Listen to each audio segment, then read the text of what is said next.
فقيه ابو لیث مرکدی رحمت الله علیه په خپل کتاب تنبیه الغافلین کې واقعه د عبرت ډکه را نقل کړې ده چې ورځ حضرت عمر رضی الله عنه د نبی کریم صلی الله علیه وسلم دربار ته حاضر شول. ژړل نبی کریم صلی الله علیه وسلم پوښتنه وکړه ما یبکی یا عمر، ای عمر ته څه ژړوي، ته پر څه باندې ژاړې؟ حضرت عمر رضی الله عنه جواب ورکړي چې ای د الله رسوله چې زه راتلمه نو په دروازه کې مې یو ځوان ولیدی چې د یو ګناه په وجه ډېر ژر ژړله، د هغه په وجه ما ته هم ژړا راغله. نو نبی کریم صلی الله علیه وسلم برکت وفرمایله چې ورشه دننه یې راوله. کله چې هغه ځوان دننه راوستل شو نو نبی کریم صلی الله علیه وسلم د دې ځوان پوښتنه وکړه ما یبکی یا شاب، ای ځوانه څه شي باندې ژاړې، څه شي تا ژړوي؟ هغه جواب ورکړي ډېره لویه ګناه مې کړې ده او د هغه جبار ذات د الله جل جلاله نه بیریږم چې سخته سزا به راکړي.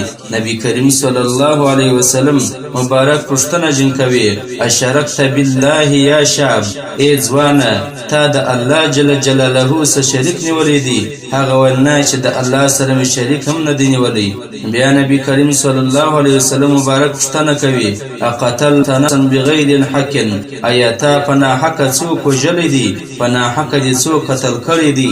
دې ځوان ورته وویله ای د الله رسوله په ناحقه مې څوک هم نه دی قتل کړی. نو نبی کریم صلی الله علیه وسلم مبارک ورته فرمایي فإن الله یغفر ذنبک ولو کان مثل السماوات سبع والارضین سبع والجبال الرواسیه، که چیرې ستا ګناه د اوو مځکو او د اوو اسمانونو نه مضبوطه وي او د اوو غرونو برابر وي بیا به هم الله تعالی در معاف کړي. هغه ورته وویل چې د الله رسوله زما ګناه د دې نه هم لوی ده. نبی کریم صلی الله علیه وسلم فرمایل ذنبک اعظم ام الکرسی، ستا ګناه لوی ده که الله تعالی کرسی لوی ده؟ هغه ځوان ورته وایي چې د الله رسوله زما ګناه لوی ده. بیا نبی کریم صلی الله علیه وسلم بارک ته فرمایي ذنبک اعظم ام العرش، ستا ګناه لوی ده که د الله تعالی عرش لوی دی؟ هغه بیا ورته وایي په جواب کې چې د الله رسوله زما ګناه لوی ده. بیا نبی کریم صلی الله علیه وسلم بارک پوښتنه کوي ذنبک اعظم ام الهک، ایا ستا ګناه ډیره لوی ده که الله تعالی ډیر لوی دی؟ یعنی د الله تعالی عفو ډیره لوی ده. دا ځوان ورته وایي الله تعالی ډیر لوی دی او د هغه عفو او بخشش ډیر لوی دی. نو نبی کریم صلی الله علیه وسلم بارک ته فرمایل فانه لا یغفر الذنب بالله لا یغفر الذنب العظیم الا الله، چې دا لویه ګناه چې کومه ستانه سوې ده دغه هم هغه لوی ذات بخشي، دغه نه سوی بل څوک بخشش نه کوي.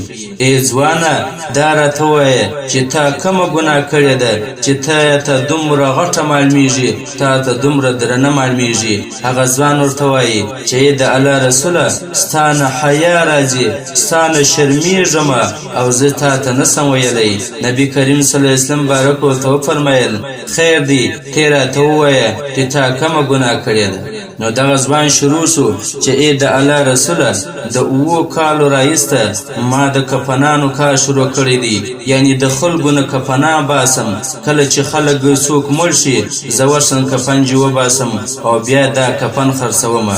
چې څو ورځې مخکې په انصارو کې یو نجلۍ وفات شوله، نو کله چې دوی پټه کړه زه د شپې ورلم کفن مې جن خلاص کړي. د چې کله لرې ولاړمه برته شیطان غلبه را باندې وکړه، واپس رالمه د دغه نجلۍ سره مې زنا وکړه. نو د هغه معبد کې چې زه روان شومه دغه نجلۍ اواز وکړي ویلک یا شاب اما تستحی من دیان یوم الدین یدعو الکرسی للقضاء ویأخذ للمظلم من الظالم ترکتنی عریانة بعسکر الموت اوقفتنی جنوبا بین ید الله عز وجل. افسوس دی پتا باندې ای ځوانه، ایا تا ته د قیامت د هغه د قیامت ورځې نه حیا نه درځي په کومه ورځ چې الله تعالی د فیصلې دپاره کرسي کښېږدي او د ظالم څه د مظلوم حق اخلي د ظالم څه د مظلوم بدله اخلي خو تا زه نن د مړو په ډله کې له غړه پرېښوم بربندې پرېښوم او زه دې په دې مجبوره کمه چې د قیامت په ورځ باندې د الله تعالی په دربار کې د جنابت په حال کې ودرېږم. کله چې نبي کریم صلی الله علیه وسلم مبارک دا خبرې واورېدې نو ډېر غوسه سولو او دې ځوان ته یې وفرمیل چې ای فاسقه اوزه زمانه دا ځوان روان سولو او یو غره و طرف ته ولاړې هلته په اخلاص سره توبه وایسته او څلوېښت ورځې الله تعالی ته سوال او زارۍ کولې چې الهي ماته معافي وکړه.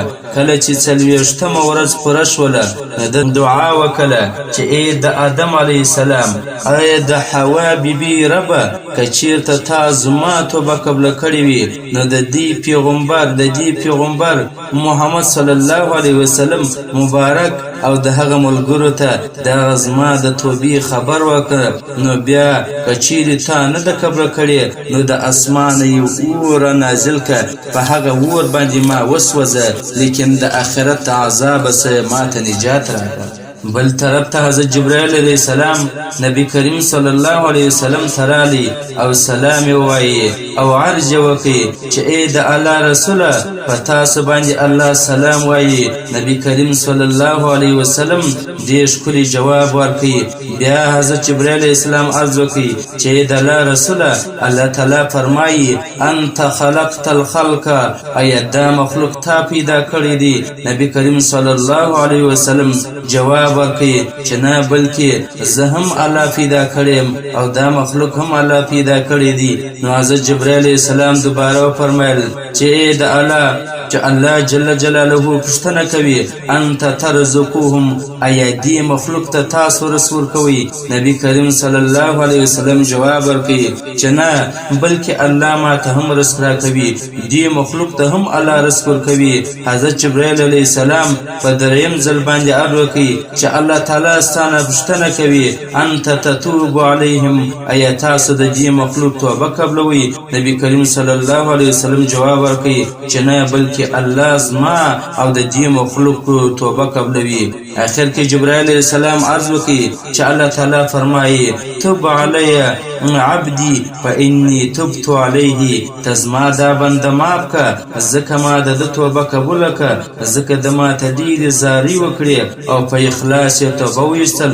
نبی کریم صلی الله علیه وسلم هغه ځوان راوغوښتی او زیر یې ورکړي چې الله تعالی ستا توبه قبله کړې ده.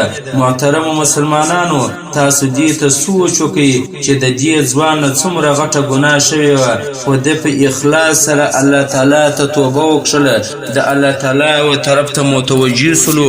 الله تعالی د دې بنده توبه په خپل فضل او کرم سره قبوله کړل. باید موږ هم د الله تعالی و طرف ته متوجه سو د الله تعالی